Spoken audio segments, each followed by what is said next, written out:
नमस्कार मैत्रिणींनो, सर्वांना श्री स्वामी समर्थ. माझ्या चॅनलमध्ये मी तुम्हा सर्वांचं पुन्हा एकदा खूप खूप मनापासून स्वागत करते. आज आपण स्मरण करत आहोत त्या महान स्त्रीचे, ज्यांनी भारतातील स्त्रियांच्या आयुष्यात ज्ञानाचा प्रकाश पेटवला. त्या म्हणजे ज्ञानज्योती सावित्रीबाई फुले.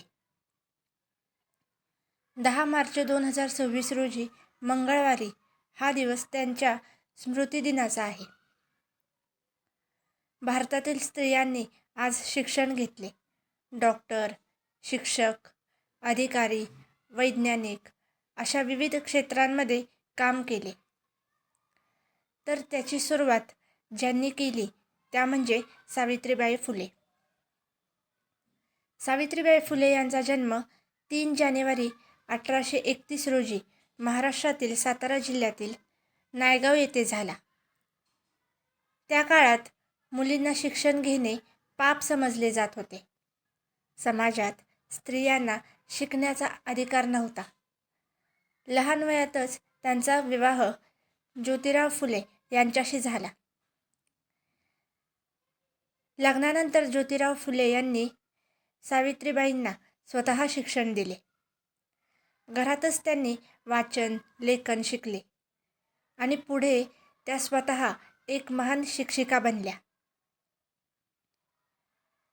सावित्रीबाई फुले या भारतातील पहिल्या महिला शिक्षिका मानल्या जातात. 1848 साली त्यांनी पुणे येथे मुलींसाठी पहिली शाळा सुरू केली. त्या काळात मुलींना शाळेत पाठवणे समाजाला मान्य नव्हते. म्हणून सावित्रीबाईंना अनेक संकटांना सामोरे जावे लागले.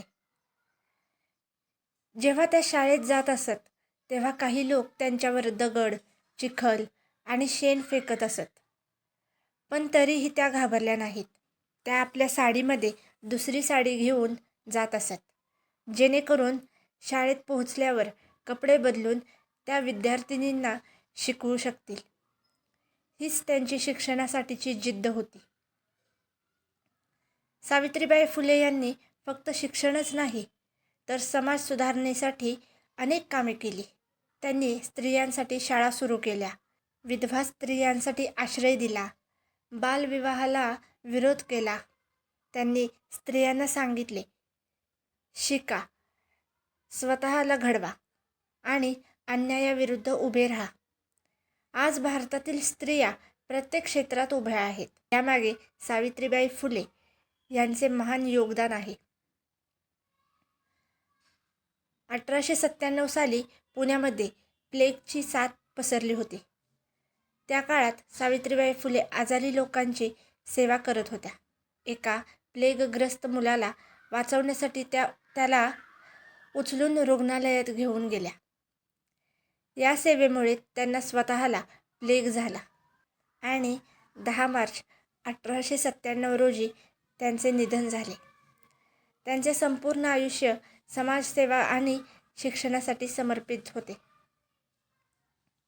आज आपण जेव्हा शिक्षण घेतो, जेव्हा मुली डॉक्टर, अधिकारी, वैज्ञानिक बनतात, तेव्हा त्या प्रत्येक यशामध्ये सावित्रीबाई फुले यांचे योगदान आहे. म्हणूनच त्यांच्या स्मृतिदिनानिमित्त आपण त्यांच्या चरणी कृतज्ञतेची पुष्प अर्पण करूयात. ज्ञानाचा दीप लावणारी ती महान स्त्री, अंधारातही आशेचा मार्ग दाखवणारी ती शक्ती, स्त्री शिक्षणाची पहाट ज्यांनी घडवली त्या ज्ञानज्योती सावित्रीबाई फुले यांना आपला कोटी कोटी प्रणाम. जर आजचा व्हिडिओ तुम्हाला आवडला असेल तर व्हिडिओला लाईक करा, शेअर करा आणि चॅनलला प्लीज सबस्क्राईब करा.